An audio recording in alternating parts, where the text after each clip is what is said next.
So, imagine you're trying to get a bank to approve a massive second mortgage. Right. Your finances are like already stretched to the limit, the kitchen is currently on fire, and you need this cash just to keep the structure standing. Sounds like a stressful Tuesday. Yeah, exactly. But you walk into the bank, sit down across from the loan officer, look them dead in the eye, and start your pitch by declaring that the bank's lending committee is the absolute worst enemy you have in the world. Well, I mean, that is a phenomenal way to ensure you never see a dime of that money. You generally don't, open negotiations by declaring war on the person holding the checkbook. Right. Which makes the reality of this April 2026 House Armed Services Committee hearing just so baffling. Yeah, it was wild. We're doing a deep dive today into Defense Secretary Pete Hegseth's first congressional testimony since the U.S. went to war with Iran. And we're looking at reporting from the political outlet Impeach 47. Which we should clarify right up front. Yeah, let's set the table for you listening. This publication is highly critical of the administration's handling of the war. But our goal today isn't to endorse their editorial stance or take any political sides here. No, not at all. We are strictly digging into the raw data they compiled. The transcripts, the math, the direct quotes, and really the structural clash between the military and civilian oversight that unfolded in that room. Exactly. Because parsing a highly charged political environment impartially is the only way to understand the mechanics of what's actually happening. Right. And to understand those mechanics, you kind of have to look at the exact words spoken. Oh, the opening statement. Yeah. Hegseth opened his testimony by stating, and I'm quoting directly from the hearing transcript here, "The biggest adversary we face at this point are the reckless, feckless, and defeatist words of congressional Democrats and some Republicans." Which is just, wow. He's addressing the literal committee responsible for his funding. Exactly. And within minutes of calling the oversight committee the biggest adversary, rather than, the foreign country the U.S. is currently bombing, he asked them for an additional $200 billion in supplemental funding. Yeah. And to fully grasp the weight of that request, we need to separate the normal defense budget from a supplemental request. Because the base budget is already massive, right? It's huge. The base budget for the Department of Defense is around $900 billion. And that goes through years of planning, committee markups, intense scrutiny. Right. It's a whole process. But a supplemental request is effectively emergency off-the-books cash. Mm-hmm. It completely bypasses that normal, prolonged budgetary process because the administration is arguing, hey, there's an immediate unforeseen crisis. Okay, let's unpack this. Because it's like a CEO pitching a skeptical board of directors for a massive capital injection, while simultaneously listing the board itself as the primary threat to the company's survival in their PowerPoint presentation. That's actually a really good analogy. You're bypassing the normal guardrails, asking for emergency cash, and your opening move is to alienate the only people who can legally authorize that bypass. Right, and constitutionally, it attacks the very foundation of the power of the purse. How so? Well, the framers specifically designed a system where the military does not fund itself. Civilian oversight relies on financial control to prevent military overreach. Makes sense. So, if the civilian leadership of the military, the defense secretary, views the congressional funding apparatus not as a partner in governance, but as an enemy, you're not just breaching etiquette. Breaking the system. Exactly. You are fracturing the mechanism that keeps the military accountable to the public. Well, and look, if you're going to ask for an emergency $200 billion while simultaneously insulting the committee, the underlying justification for that cash needs to be airtight. Which, it wasn't. No. Looking at the timeline of the administration's claims, a massive contradiction emerges right in the middle of this hearing. Yeah, because the underlying justification for the conflict hinges on Iran's nuclear capabilities. And Ranking Democrat Adam Smith laid out a really stark logical paradox based on the administration's own public statement. From just last year, right? Yeah, over the past year. In the summer of 2025, the administration launched a strike on Iranian facilities, and they publicly claimed that strike, quote, obliterated the Iranian nuclear program. Wait, I'm stuck on this paradox. Yeah. Because you cannot tell me a nuclear program was obliterated in 2025 and is, simultaneously an imminent threat today, requiring a $200 billion emergency war fund. Right. Mathematically and logically, they do cancel each other out. How did no one in the room stop the hearing right there and demand an answer? These are mutually exclusive realities. Well, Smith did try. He pressed Hegseth to choose which reality was true. I mean, if it was obliterated, there's no imminent threat. Right. But if there is an imminent threat today, then the 2025 strike was obviously not the knockout blow it was sold as. What did Hegseth say? He refused to clarify the timeline. Instead of explaining the discrepancy, he interrupted the questioning and pivoted back to attacking Smith's framing as a defeatist. I am genuinely trying to understand how a foundational paradox like this survives 8 months of public scrutiny. It's a deflection tactic. But we're talking about the core rationale for a major war. How does a defense secretary sit in front of Congress, get handed a logical impossibility, and just decide not to answer it? Like, is this just terrible communication, or is it a deliberate strategy? When you look at how modern political messaging operates under pressure, pivoting to character attacks is definitely a deliberate tactic to manage friction. Because answering it trap them. Exactly. If you answer the question, you are forced to admit a strategic failure. Either the 2025 strike failed or the current war is unjustified. I see. By attacking the person asking the question, you generate emotional heat. You use the conflict in the room to avoid the light of factual scrutiny. The narrative momentum just becomes more important than the strategic reality on the ground. But, avoiding a paradox in a committee room doesn't make the real-world consequences disappear. No, it definitely doesn't. Because even if the strategic goal is murky, the financial math heating American wallets is painfully clear. Yeah, and that's where Representative Khanna's questions come in. Right. The hearing eventually moved away from these abstract contradictions and landed on this devastating domestic reality brought up by Khanna. He completely bypassed the military theory. He did. He just asked a purely economic question. He wanted to know, what is this localized war costing the American family? And he didn't even wait for an estimate. He brought the macroeconomic math to the table himself. He presented a projection of $5,000 per household. Wait, $5,000? That is an astronomical hidden tax. It really is. I need to understand the exact mechanism here. Yeah. Because how does a military conflict on the other side of the planet drain $5,000 out of a family's checking account in Ohio or Texas? Well, the mechanism is entirely geographical. Iran sits on the Strait of Hormuz. It's this 21-mile wide stretch of water between the Persian Gulf and the Gulf of Oman. And it is arguably the most critical choke point for global energy in the world. Because so much oil goes through it. Yeah, between 20 and 30% of the world's total oil consumption passes through that narrow waterway. And, you can't just easily bypass it. You can't reroute decades of pipeline infrastructure and tanker lanes overnight. Precisely. So the moment kinetic military action occurs near that strait, commercial shipping companies panic.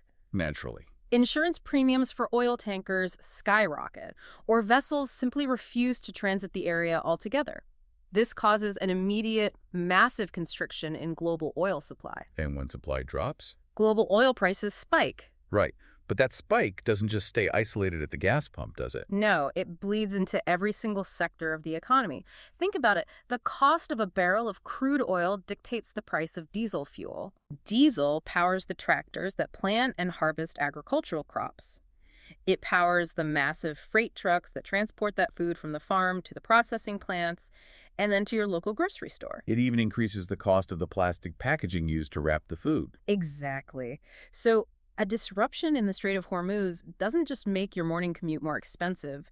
It fundamentally drives up the price of bread, eggs, milk. Oh. That cascading supply chain inflation is exactly how Khanna arrived at the $5,000 figure. Here's where it gets really interesting to me, looking at Hegseth's reaction to this. Oh, yeah. Because when you are presented with a specific devastating figure like $5,000 per family, you would expect a defense secretary to push back. You think so? You'd expect him to, pull out a binder and say, actually, our Pentagon economists project it will only be an $800 impact. Mm-hmm. Or, we've coordinated with the Strategic Petroleum Reserve to mitigate the spike. But he didn't do any of that. No. He didn't offer a countermodel at all. He just retreated into generalities about deterrence. It reminds me of that smoke detector analogy that was circulating after the hearing. Oh, I saw that. A smoke detector is great at sounding an alarm, but it can't tell you the cost of the fire damage or how to put it out. Why does a leader commanding a $900 billion budget seem entirely separated from the macroeconomic blowback of his own policies? It's a great question.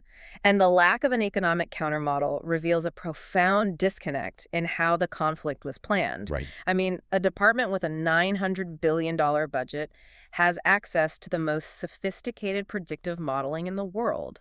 They run complex war games specifically to anticipate secondary and tertiary effects of military action. So it's like tearing down a load-bearing wall in your house to kill a termite and having absolutely no plan for the fact that the roof is now collapsing on your family. That's exactly what it's like. The termite might be dead, but you've created a much more devastating structural crisis, and you are just standing in the rubble refusing to acknowledge the repair bill. Yeah, and that disconnect points to a leadership structure that prioritizes narrative enforcement over deep analytical preparedness. Meaning they just want to look tough. Basically, if leadership is entirely focused on projecting an aggressive posture, the complex homework of macroeconomic mitigation becomes an afterthought. Which is terrifying. It is. The downstream reality is that everyday citizens bear the financial burden of a war without their leaders having a plan to soften the blow. Which snaps us right back to that massive federal price tag. Right. Because this combination of astronomical funding requests, murky justifications, and unmitigated household costs is causing massive fractures. Huge fractures. And the reporting makes it clear these fractures are not just partisan complaining. The sticker shock is hitting his own party. Yeah, to understand the pushback, we have to look at the numbers provided under oath by Pentagon Controller Jules Hurst III. Okay, lay them out. So, the war with Iran, up to the date of this April hearing, has already cost $25 billion. $25 billion spent already, and they are asking for another $200 billion on top of it. Yep. I really want to put that $200 billion emergency request into perspective for you listening. That is roughly equivalent to the entire annual federal budget for K-12 education in the United States. It's staggering when you think about it. It's more than the Department of Veterans Affairs spends on health care for all veterans in an entire year. It's literally enough capital to fund universal pre-K and free community college for every single American student. And when you frame the request against domestic priorities like that, it clarifies why sitting Armed Services Committee, Republicans, specifically Don Bacon of Nebraska and Austin Scott of Georgia, broke ranks. They actually went on the record during the hearing, right? They did. They went on the public record to disagree with the defense secretary. This shatters the idea that the friction is purely a Democrat versus Republican issue. Yeah, you can't just write it off as partisan bickering. Exactly. When members of the administration's own party openly challenged the defense secretary on the record, you are witnessing a profound structural breakdown. And the crux of their challenge wasn't even just about the K-12 equivalent price tag. The reporting details a much deeper internal crisis regarding Hegseth's personnel decisions. The firings. Yes. Specifically, his firing of the Army Chief of Staff, General Randy George. And it wasn't an isolated incident. No, not at all. 4 senior military officials have been fired since this war began, and the common denominator. They advised against the operation, they pushed back on the timeline, or they asked for written authorization. We really need to pause on that last detail, asking for written authorization. Why is that so important? If the boss says do it, why risk your career demanding paper? Because it is a critical mechanism of military doctrine. When a civilian leader orders a major, disputed kinetic operation, top generals will often require that order in writing. So it's not insubordination. Not at all. It is a legally required safeguard. Under the Uniform Code of Military Justice, the uniform executing the strike bears responsibility for unlawful or deeply flawed operations unless there is an explicit paper-trailed directive from the civilian commander. Oh, I see. It forces the civilian leadership to legally own the consequences. Exactly. A written order clarifies the chain of accountability. It stops the administration from pushing the blame down to the generals if the operation fails. So when you fire a 4-star general for utilizing a standard risk mitigation tool, You are sending a chilling message to the entire force. you're telling the 1.3 million active duty service members that political loyalty is valued above operational reality. Which is incredibly dangerous. I mean, civilian control of the military relies on the military's ability to give unfiltered, sometimes unwanted strategic advice. Right. If you remove the friction of professional pushback, you don't get a more efficient military. You get a blind one. That is the exact danger. The military operates on rigorous planning and realistic risk assessment. Yeah. If you systemically purge the top brass for performing their fundamental duties, like, pointing out that a timeline is unrealistic or demanding proper legal authorization, you degrade the operational capacity of the entire Defense Department. Because nobody wants to speak up. Exactly. It silences the very experts whose job it is to prevent catastrophic strategic errors.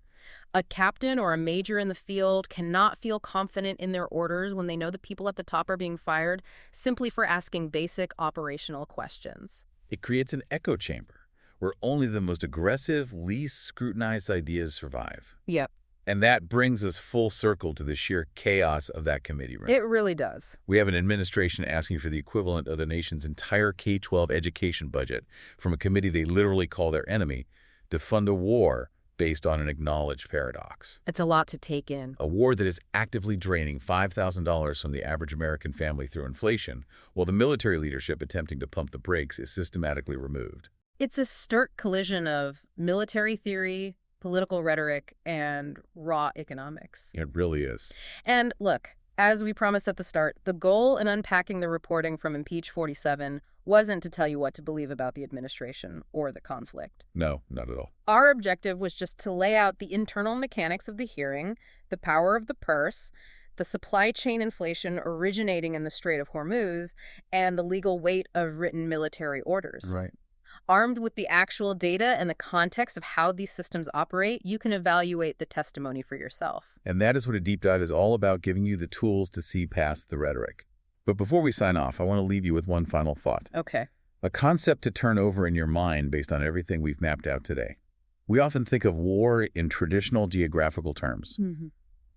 Battles fought on foreign soil, thousands of miles away from our own daily lives. Yeah. But in an intricately interconnected global economy, a localized military conflict over a single transit lane, like the Strait of Hormuz, acts as an immediate, mathematically predictable tax on your grocery bill and your gas tank. It hits home instantly. Exactly. The consequences bypass the battlefield and land directly in your checking account. So at what point does domestic economic security become entirely indistinguishable from foreign military policy? That's a profound question. Is it even possible to fight a localized war anymore, or does the cost of the conflict always end up getting billed directly to your kitchen table? Keep that in mind the next time someone asks you to fund a fight. Thanks for diving deep with us.